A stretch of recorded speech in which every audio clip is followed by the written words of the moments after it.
Okay. We're live on YouTube. Not quite yet. Okay. Nirupama has 1 or 2 screens and then she'll hand over to you. Okay. A very warm welcome to all our enthusiastic participants from across time zones joining us today. My name is Nirupama and I will be your host for the session. For all our new participants, 5 Elements Sustainable Development Group is a consultancy and a collaborative network of institutional and individual partners committed to the UN Sustainable Development Goals. Under the mentorship of our chairman, Mr. Arun Amartam, we are on a mission to foster collaboration and consummate synergy to achieve impact at the nexus of smart cities and affordable housing, renewable energies and smart mobility, essential tech for development, impact finance and leadership development and capacity building. The Gender Justice India webinar series is brought to you by 5 Elements SDG, where we bring on thought leaders, entrepreneurs, policy practitioners, and subject matter experts from around the world to engage with and discuss a plethora of issues related to the gender nature of society, polity, culture, and economy. Before I introduce our esteemed guests for the evening, let me humbly reiterate a few house rules. Respected participants are requested to keep their microphones muted. You are kindly encouraged to type in the comments and questions in the chat box. We are streaming live on YouTube as well, and hence questions will be picked up from the chat box there in addition to our Zoom event now. Please feel free to direct your questions on the platform you're watching this on, and we shall take them up in the Q&A session. This month, we are very kindly joined by Michele Cueni, world-renowned leadership and organization development trainer and coach. Michele is a certified master coach of the Behavioral Coaching Institute and certified in Ungender. She is the founder of Management Communication and has partnered with Franklin Covey for 23 years as Managing Director, President, and Director of Leadership and Consulting in Germany, Switzerland, and Austria. She has consulted and worked intensively with global C-suite executive committees and their leadership teams by supporting them in rolling out major strategic initiatives, enabling world-class transformational culture change, and delivering sustainable results. In addition, Michele is passionate about developing leaders in the humanitarian world and has developed leadership programs for the UN and various global NGOs for the last 10 years. Michele loves the challenge of designing and developing sustainable leadership programs for global organizations and has executed complex change management programs. It is an honor to host you, Michele. Delighted that you are here with us. The floor is yours. You can please share your. Thank you so much, Nira Puma, for a very special welcome, and what a privilege it is to be here with you all as well. Let me just put up my chat so that I'm going to be able to see all the wonderful questions and everything that you have. So thank you both, Arun, Nirupama, again for your wonderful welcome. And yeah, I'm looking forward to the time together as well. So as you've heard, my name is Michele. Now, during the last 25 years, I've had a true privilege, I think, to train and work with people from most nationalities, whether that is corporates, NGOs, and the United Nations. And it's interesting to note that within the corporate field, most of my work has been with many gentlemen. Although in the NGO world, there's been approximately a 50% mix.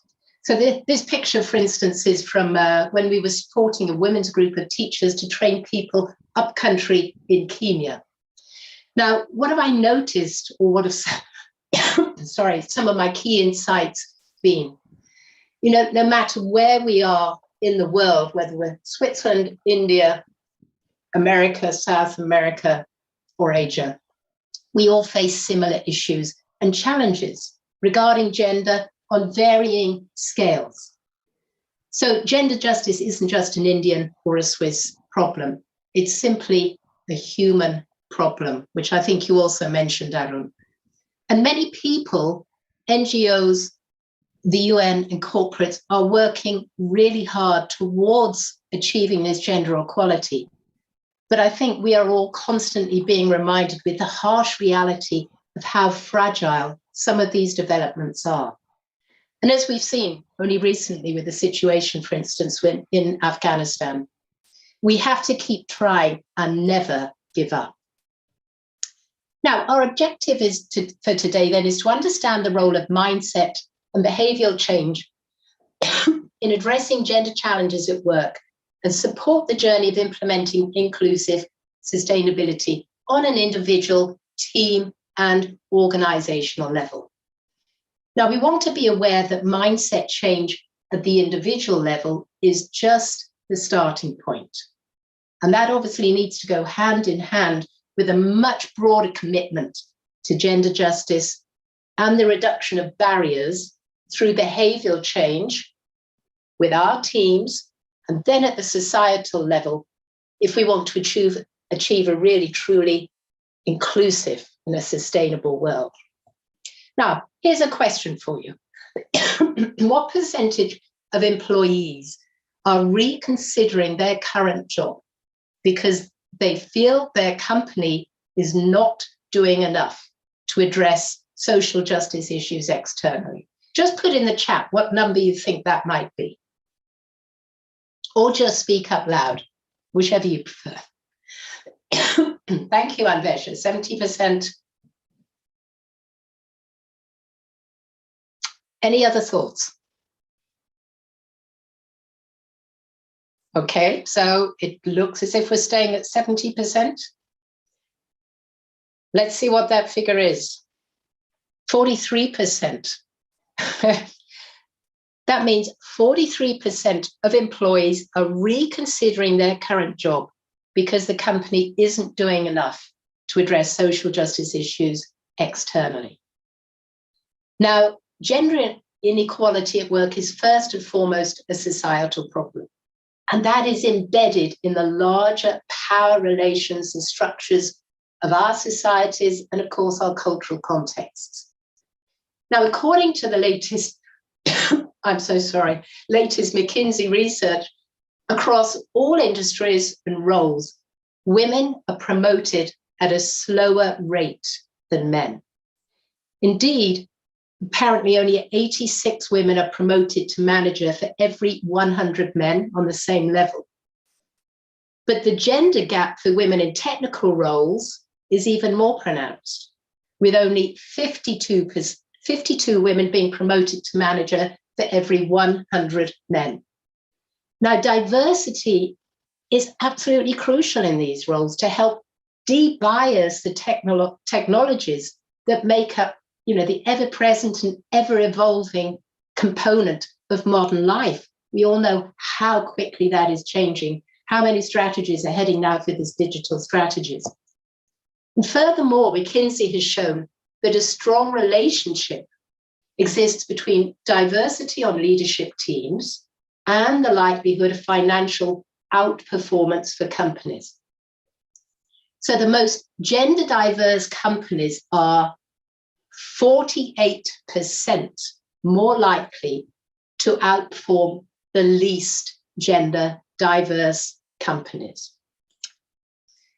Let's look at some further facts from the United Nations. A UN Women survey of 16,000 women in 13 countries found that while 1 in 2 said they or a woman they know fell victim to some form of violence since the onset of the pandemic, only 1 in 10 reported the matter to the police. And only this week on our Swiss news, it was announced that within Switzerland, 1 in 3 women have been sexually abused in the workplace, but they felt left alone or ignored or unable to bring up their concerns. Let me continue. 47,000 women and girls were killed by intimate partners or family members. This increased during the pandemic. First, they experienced the violence. Then they experience the lack of support services and justice that they are seeking. And many times they find that even when reported and even when they have access, the perpetrators are very seldom brought to justice. Now, to what extent, do we trust institutions, or do women trust institutions? For Seema Bahus, she's the newly appointed UN Women Executive Director. Women's low-level trust in institutions that are supposed to protect them is a very real concern. And she fears that women were being victimized twice. Hence, gender justice entails ending the inequalities between women and men that are produced and reproduced in the family, the community, the market, and the state. And it also requires that mainstream institutions, from justice to economic policymaking, are accountable for tackling injustice and discrimination that keep too many women poor and excluded. The good news is it all begins with each and every one of us. How do we view the world? It begins with our paradigms, on our mindset or our attitude.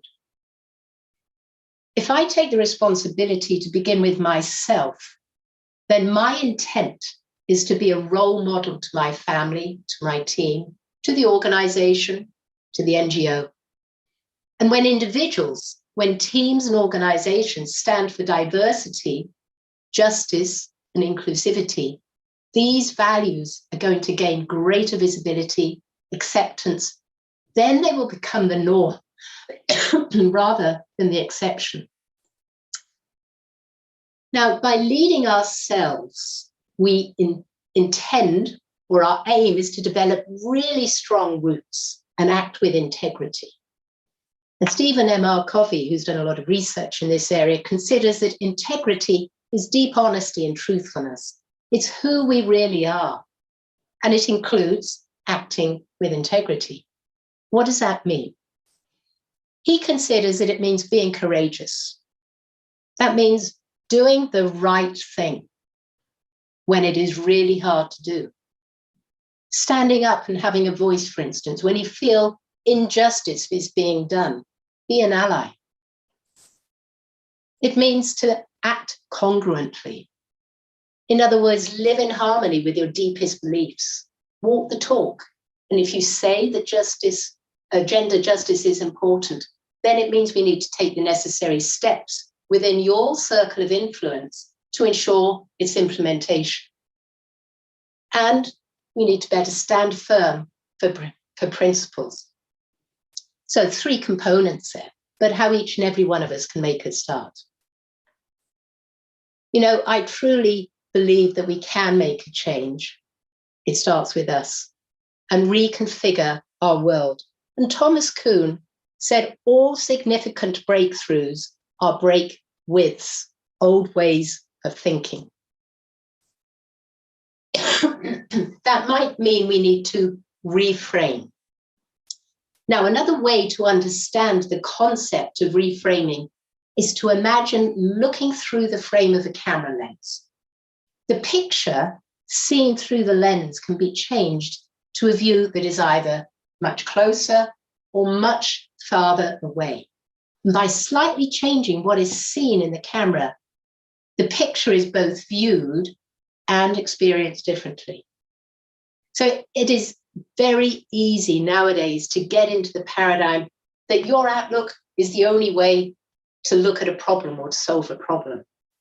Cognitive reframing is going to challenge us to ask questions like, is there another way to look at this situation? What are some other possible reasons this might have happened? And pointing out alternatives to each other can also help you see things from a different perspective. Now, following the thought of Thomas Kuhn, who discussed the paradigm shift, we look at it, we have this normal, well, and let's take the example here. The normal paradigm may be respond to gender justices in the past, i.e. accept it as normal, and there will continue to be issues. The paradigm shift, the reframing that we can all choose to take would be to challenge and disrupt to lead to major change in gender justice. What will that give us? What will that mass of behaviors give us? The new normal, which can be transform and understand actions towards making a change in gender justice. You know, the success of many women could have been jeopardized by gender, cultural, structural, and societal obstacles. But instead, so many women have also used their unique sights, their passions, and their perseverance to bring new ideas to life, to disrupt business models, break industry norms, and coach the next generation of innovators. And their impact in so many cases has elevated them to the top of academia, industry, NGOs, cultural, and of course, corporate. I think Mariana Costa-Checa is also a nice example.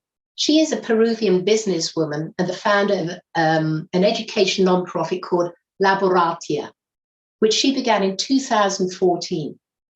Now, it addresses one of the toughest challenges facing the modern workforce, providing training and upskilling needed to elevate the playing field for underemployed women. She focused on high-demand digital skills such as web development and user experience design. And Costa's social enterprise is preparing women who have been out of the workforce or employed in low-paying jobs to launch and grow promising careers in technology. Now, its graduates have worked in more than 950 countries across industries, increasing their average income by about 2.7 times. And so really contributing as well to closing the talent and the gender gap as well. Let's see what Mohammed Yunus, who I'm sure is well known to all of you, is founder of the Grameen Bank. What we want and how we get to it depends upon our mindsets. It's extremely difficult to change mindsets once they're formed. We create the world in accordance with our mindset. And we need to invent ways to change our perspective continually and reconfigure our mindset quickly as new knowledge emerges.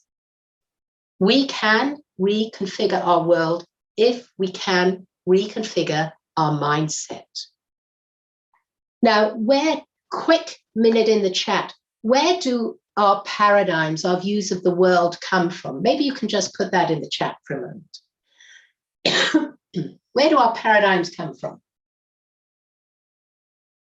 Our view of the world. Just a few examples.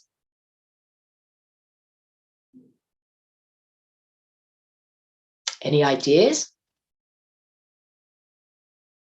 Thank you. Thank you, Arun. So parents, family socialization. Thank you, Neil Palmer.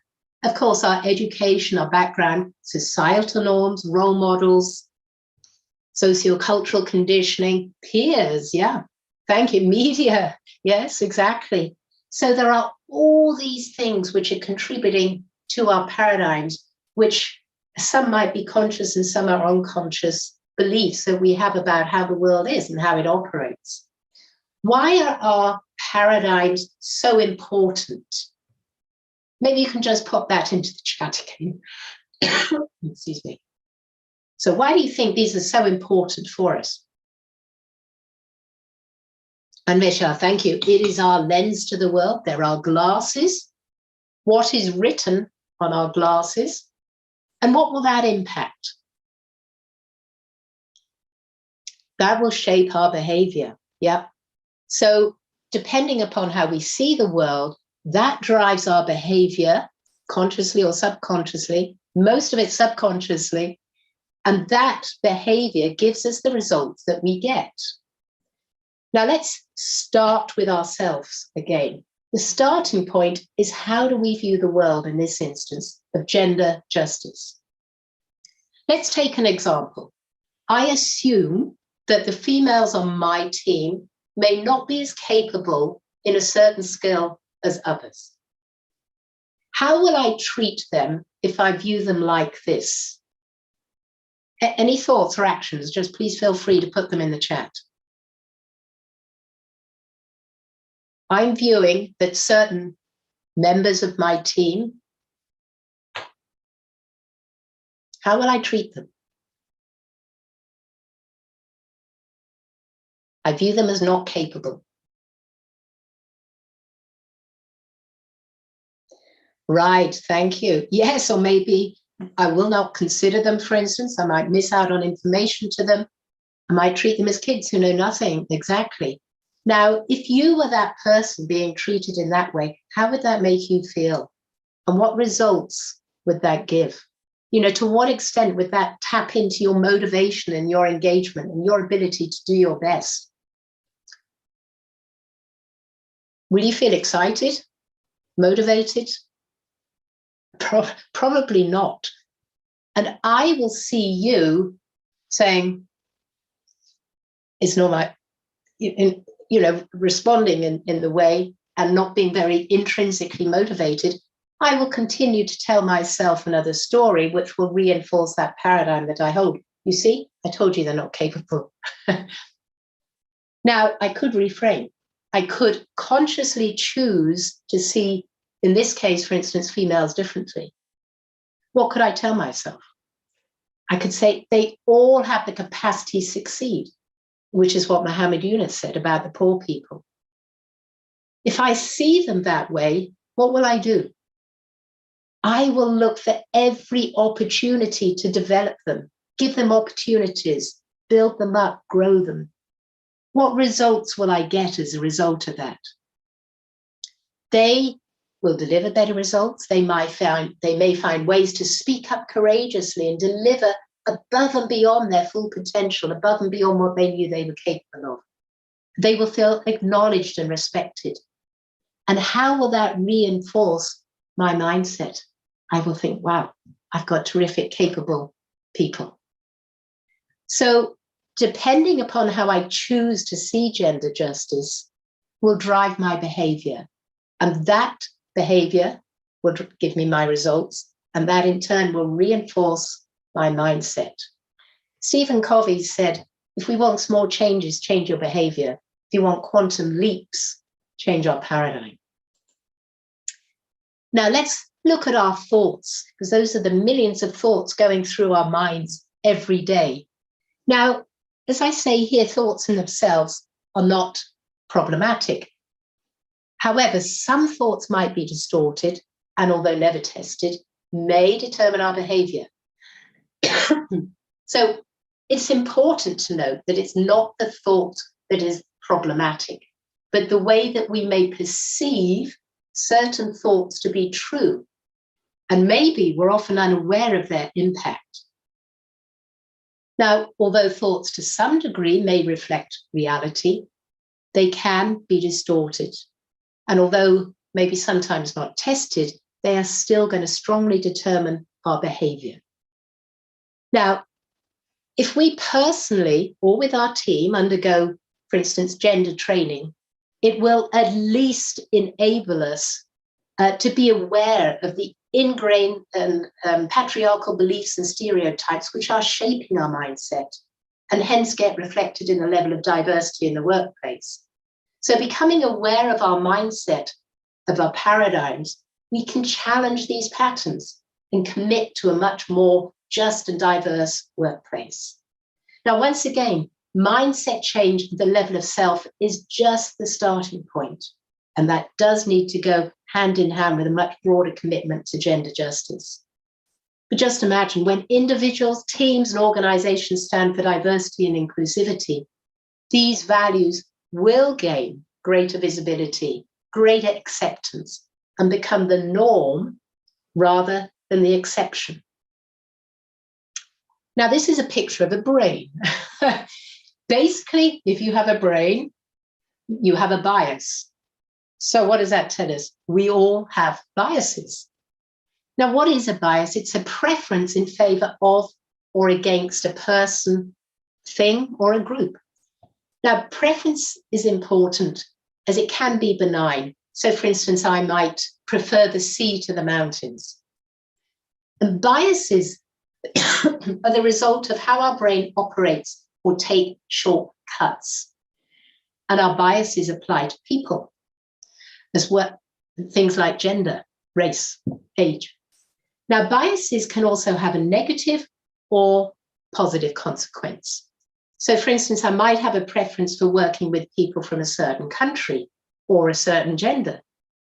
And biases aren't necessarily right or wrong, good or bad, but what is important is that we really recognize if or when a bias is at play. And does that bias have a negative consequence that I should be addressing? Now, as we've said, there's both conscious and unconscious bias. There was a lady, or there is a lady, Elizabeth Campbell. She's the assistant professor of management at the Rady School and lead author of the study, suggests that overqualified women and sufficiently qualified men will tend to be hired for the same jobs and ranks. She said, this means female employees will be systematically more qualified than men who work in the same roles.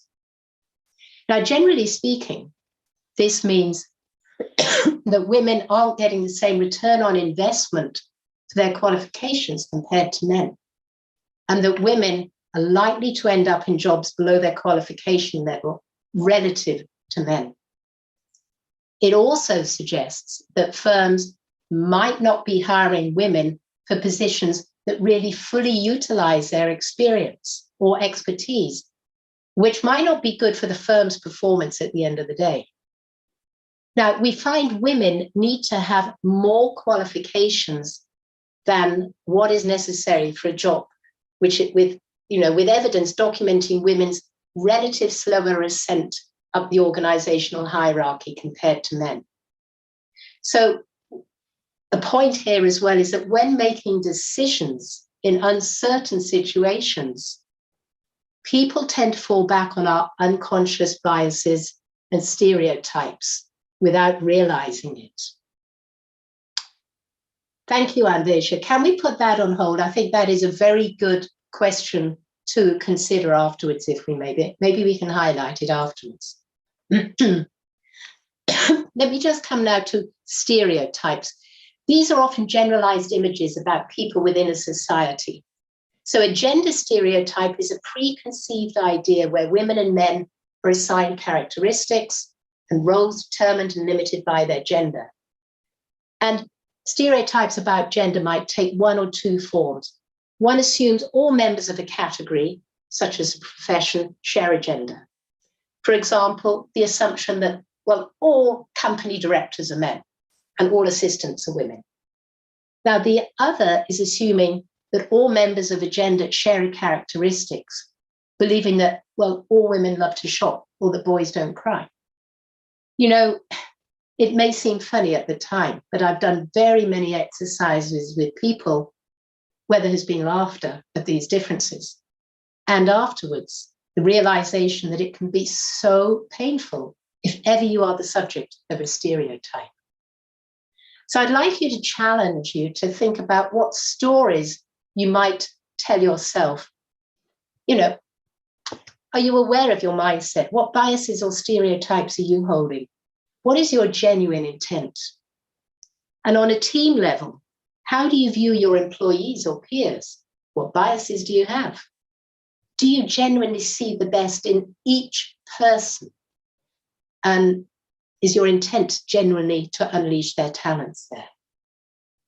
In other words, are you aware of your mindset, your biases and stereotypes, which might be influencing your view of the world and the workplace?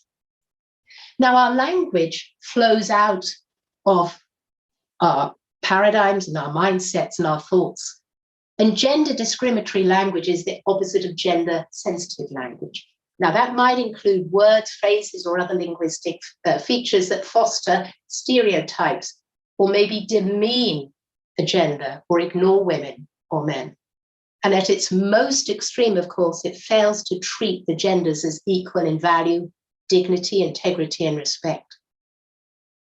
So a question again to us all is, do we recognize these biases and avoid repeating them in our language? Have you noticed the language that you use with your team? Are you using gender discriminatory language? And what message are you signaling? Just take a moment to read this. What assumption are we making here? That ambassadors are male and that they all have a wife. So it's ambassadors and their wives. Now, here's a quick self-assessment for you, and you will be having the slides as well. But just a few questions to ask yourself. I'll just give you a minute to read through.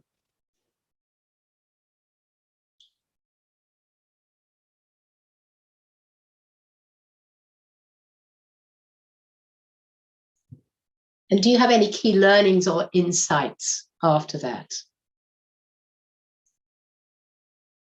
I think we have to be continually aware.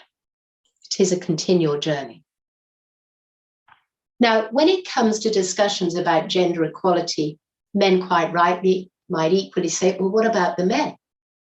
And achieving gender equality has been difficult because of the underlying belief that giving women more rights and freedom somehow takes away rights from men. The reality is, however, that gender equality is good for everybody. And in Liz Plank's essay, she explores how in Iceland, the #1 ranked country for gender equality, men live longer. This is a win-win situation. Plank lays out the research for why this is, and she reveals that men who hold traditional ideas about masculinity are more likely to die by suicide and suffer worse health. Anxiety, equal earning power, men don't have to shoulder that burden alone. Now, we can choose. We can choose our response. Viktor Frankl said, between stimulus and response, there is a space. In that space is our power to choose our response. And in our response lies our growth and our freedom. Now, just like we can't control the weather, both positive and negative events are going to take place that cannot be controlled. Sometimes the wind is blowing in the sails and we encounter situations to allow us to use our strengths. At other times, the wind and the rain make it difficult to keep traveling in the same direction. If we take Ukraine as an example, the other day, a lady from Ukraine on a seminar, she said, how can I keep myself well and have respect when the situation is so disastrous? We cannot change the circumstance, but we can always choose our response to any given situation. And as we know, especially when in work in the humanitarian field, so many circumstances are completely beyond our control. And the way we view them will actually have an impact on our well-being. And this ability to deal with difficult circumstances effectively will build resilience and help us to stay on track despite the challenges. So in a way, we can utilize our strengths fully and have an understanding of what we can and cannot control. And in terms of gender justice, it means we always have a choice as to how we wish to respond in any given situation. It's time for us to take the wheel. Now, here are some tips for when you're leading with your teams. What you might like to do is to discuss with the team, how diverse are we as a team? What unique strengths do we have as our diverse team? You might also say, well, what type of language do we wish to promote in our team meetings? You know, and using gender inclusive language seems like a minor point, but it plays a massive role in inclusion. So we've got to be courageous and have these discussions with our team. And I've got a few other questions here for you. What further opportunities could we use our team strengths for? And what needs will the organization have in the future where we can add value with our diversity? Different ways of seeing things, different perspectives, and our awareness around bias and gender diversity. Now, we're coming to the gender training, but we'll look at it specifically afterwards when we come to the questions. What else can we do? What we are trying to achieve through gender training at the workplace is simply the awareness of this influence, of these ingrained patriarchal beliefs and stereotypes which shape our mindset, and therefore, of course, get reflected in the level of diversity at the workplace, often without us realizing it. The intent here is to challenge these patterns and commit to a more just and diverse workplace. So the first tip is to discuss and acknowledge gender inequalities in the team and the impact various policies have on men and women. You can ask difficult questions. What is the representation breakdown of my company or department? Are some communities and or genders overrepresented? First step towards a solution is identifying and understanding the problem.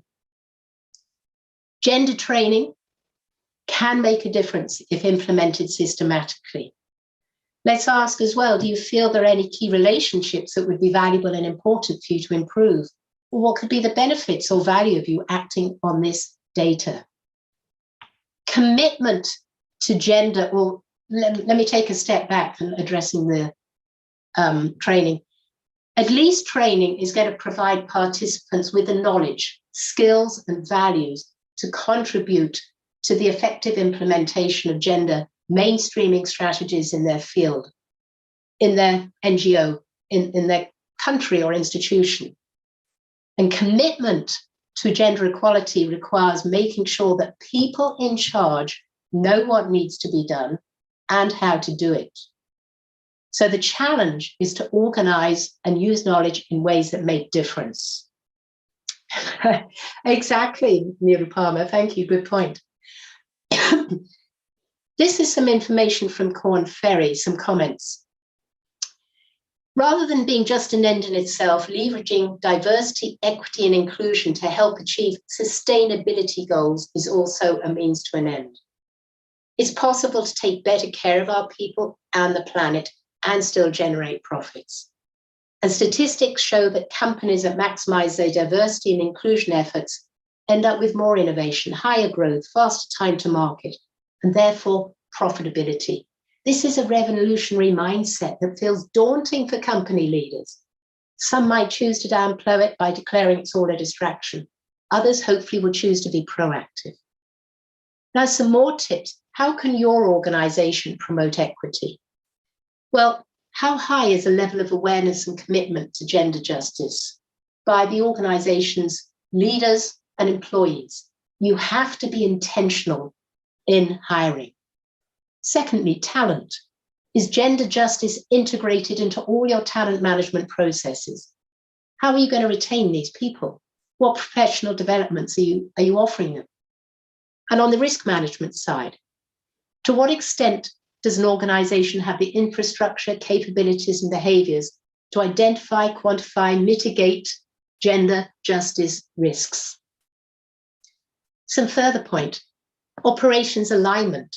How well does your organization leverage its diversity in an inclusive way to achieve bottom line impact? Have you aligned your systems to allow them to deliver on targets and achieve the desired impact? What about customer experience? How successful is gender justice integrated within all its markets and communities? And really importantly, what role models do you have for young women to aspire to? Sahini Bhattacharya, and I hope I've mentioned that correctly, she is CEO on Breakthrough India, offers these thoughts on gender equity. Ensure that voices of all genders are captured in your policy development. Follow the necessary legal guidelines to have a complaints committee, etc., set up. Talk about the issue in town halls and other places where employees are present. And Pallavi Pareek, founder of Ungender, made this comment. I let you read that yourself.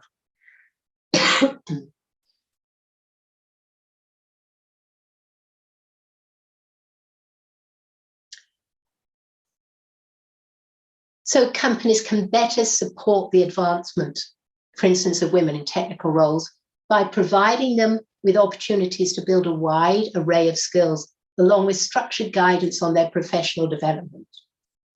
Now, as the UNDP mentioned, to have real transformation changes, women don't only need a seat at the table, but we need their voices to be heard to influence and lead the way to a more just society. So a question for us all is, do we collectively have the mindset to support our organizations and societies, to put women and girls, their inclusion, their representation, their rights and protection at the center of all our efforts? And something I'd really like to discuss with you afterwards, otherwise, is what's stopping us? What are the consequences if we choose to look away or do nothing? This quote appeals to me from Mother Teresa. If we judge people, you have no time to love them. So to summarize, we need to take this inside-out approach, beginning with ourselves. Change begins with you, how you view the world, and then it will impact your team, and you have tips to take some steps to do that, and also you have some tips on the organizational level. Mahatma Gandhi said they cannot take away our self-respect if we do not give it to them. This isn't just a personal problem that can be addressed at the level of mindset, but a socio-political problem that requires broader commitment from each and every one of us. Now, we want to move forward. So what are next steps? Before you can hold other people accountable, we have to hold ourselves accountable. Then you can start steps with your team to create the change. And I put down a recommended process here for you to be able to follow. My final point or question to you is, what one thing will you do to support your team or your organization to take responsibility in terms of gender justice in the future? The world is in our hands. I am sorry, Arun and Nirupama, for going a little over time there, and coughs. Now, we're very open to any questions you might have.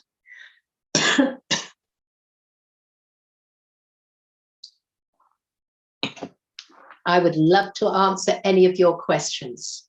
Please feel free to unmute yourself, raise your hand first and unmute yourself in case you want to ask the question verbally, else the chat box is always there for you to ask. You can put the question in the chat as well. And Anvesha, let's start with your question there. Are trainings enough? I think, or hopefully I covered the response to that in the speech, but no, that is just the beginning. That is just the beginning. And then afterwards, we've got to integrate that way of thinking into policies, systems, the language that we use. It's really got to be walked. You know, you've got to walk the talk every single day, and it's got to be systemized. It's got to be a systemic approach, which is going out through to an organizational level. Ideally, that needs to be driven from the top, but there is nothing stopping it starting from the grassroots level. What would you like to know specifically, Rajan? Gender justice with SDGs.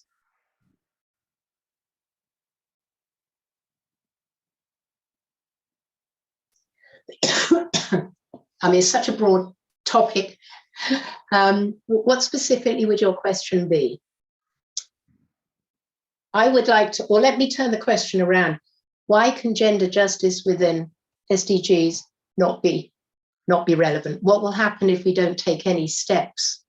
What happens if we don't start with ourselves? What happens if we don't start with our teams whilst we work on these goals?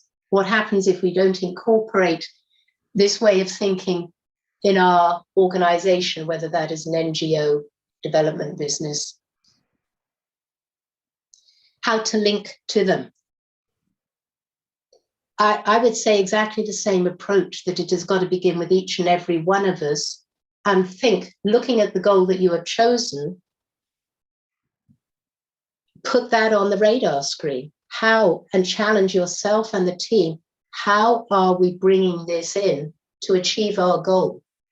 What have we forgotten? What are we not looking at? It needs to be in the DNA of everything that we do. Whether one is working for a famous top bank, whether it is working towards an SDG, whether it is the UN, whether it is an NGO, it needs to be part of that DN. It needs to be part of all our daily discussions. And of course, we should be able to align that in the ideal world to SDGs. But I don't know, Arun, if you would like to add anything very specific, because that, of course, is absolutely your area. Well, I was surprised, very, very pleasantly surprised about a year ago when we were looking at the issue of gender justice and participation in the context of SDGs. And when we look at some of the universal, I think they call it the fundamental principles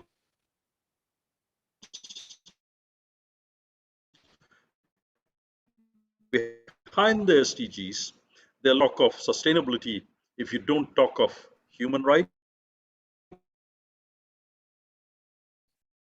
Maybe you have to turn your video off, Arun, so we can still hear you well. My internet connection says not leaving anybody behind. Okay. Well, I hope this is better. So I said, there are three one is human rights, one is not justice. Yeah. It is recognized, but not stated loud enough, I think, that you cannot talk of SDGs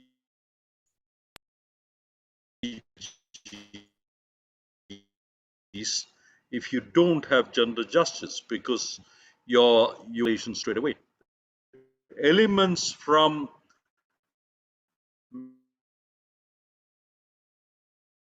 male and female perspectives as much as elements from different cultures that we are getting into. So I think gender justice and SDGs go hand in hand. How do you do that? How do you do the linkage? I think it's the point about ensuring that we have justice in all of our institutions and in all of our systems. Number one, making sure we have men and women at the table. Number two, as Michele, you pointed out, making sure men and women are both heard. I think that's extremely important, and it is not so trivial. It's not so easy.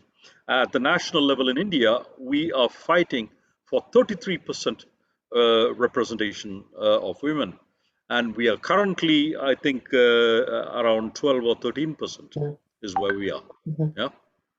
So we are not even shooting 50%. We are first looking for 33%. Yeah, and it's a challenge. Thank you, Arun. Does that answer your question a little bit, Rajun?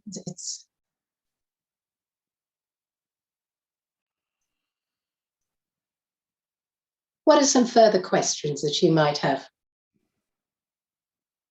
And that is fine to challenge what we've heard. I have a question for you, Michele.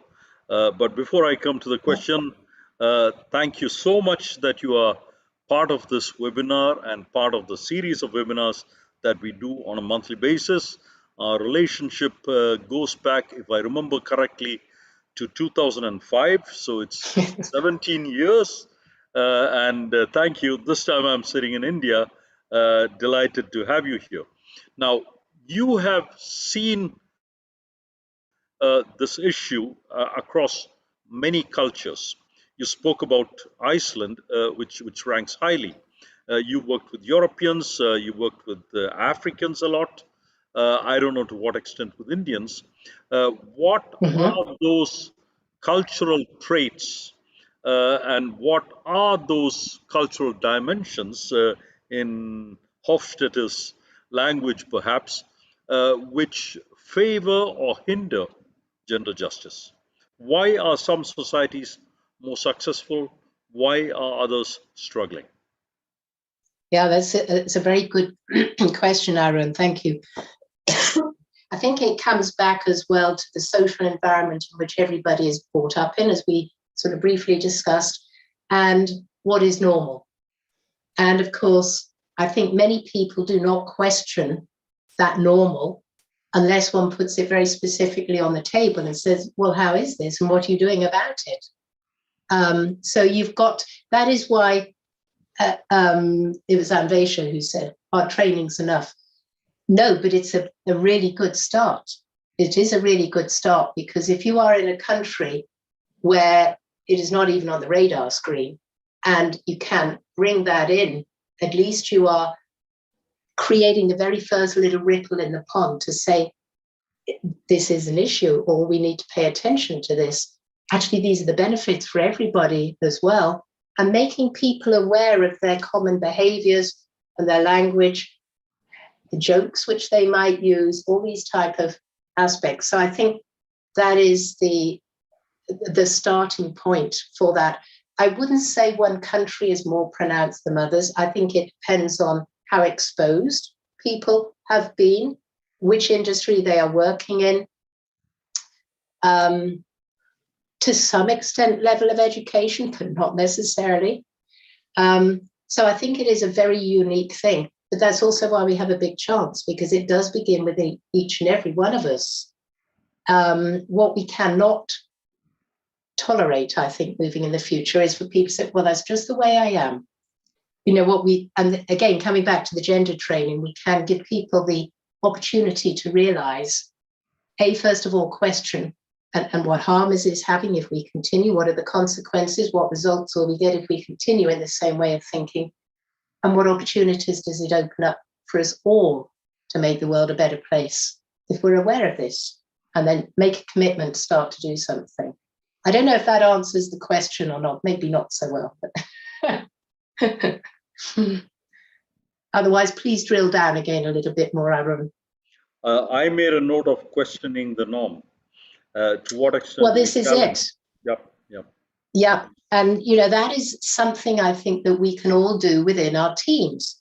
You know, now, whether you've only got 3 people, 30 people, or 300 people, I'm always recommending people to, you know, first of all, are we getting the results which we want as a team?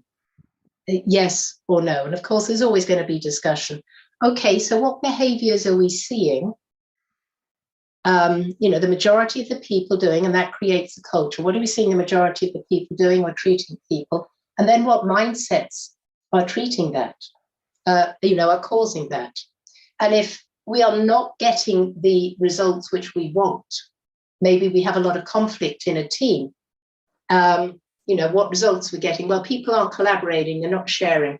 Okay, so what do we see? Behaviors, a lot of conflict. What mindset is creating that? And maybe a hidden bias might be, well, someone isn't as good as the other, or, well, you know, what do you expect? She's female. And suddenly these type of things might come out.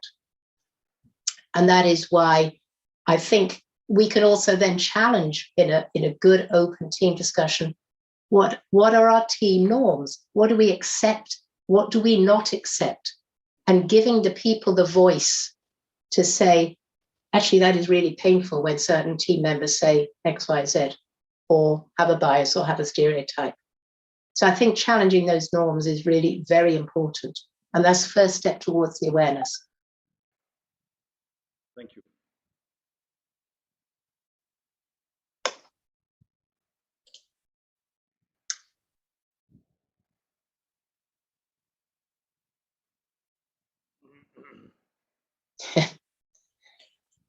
So thank you, Pratikshita. Meaning anyone?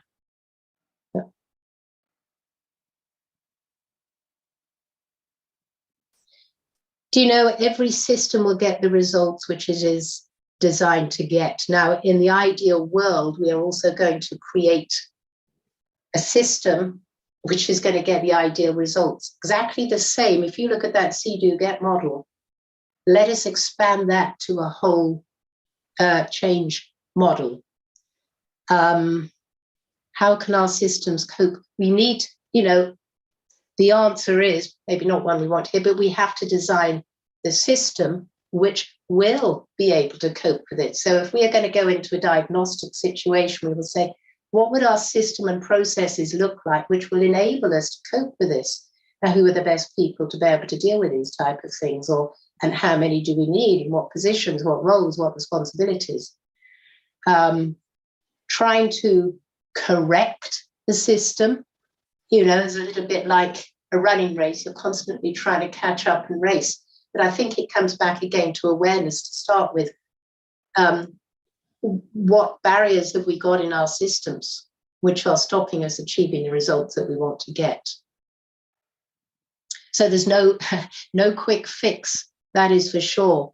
But ideally, let's step back and take a look at the whole system and say, how would we need to redesign that in order to make it work for us? I think this is also very much related to the fact that care work is seen as the women's domain. That's the gender norms, the social norms which keep it that way. And this is why women are overrepresented in the care work. So thank you so much for bringing that angle of Pratikshita. Yeah. And you know, there's also a stereotype, isn't it, that we may hold that, well, the females do that. That's a female role. Yes, that may be true in many cases, and it may not be. yeah, that's a wider social structure influence on our mindsets and us just perpetuating that cycle. Exactly. Yeah. Thank you. If we don't have any more questions, I'll close the session. You can always email us your questions and we will make sure it features Michele. So I know.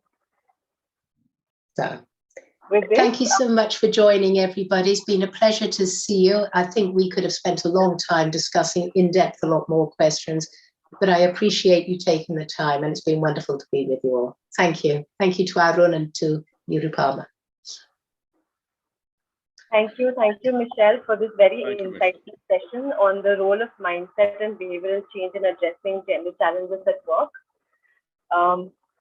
Michele, we also want to thank our enthusiastic participants for their curiosity and enthusiasm and their questions and interactions in this session. Please come back next month as we explore yet another issue with the lens of gender justice. And also, please feel free to write to us at 5elements.sdg@gmail.com. Thank you, stay safe, and goodbye. Thank you, everybody. Take care. Thank you, Michele. So much. Bye-bye.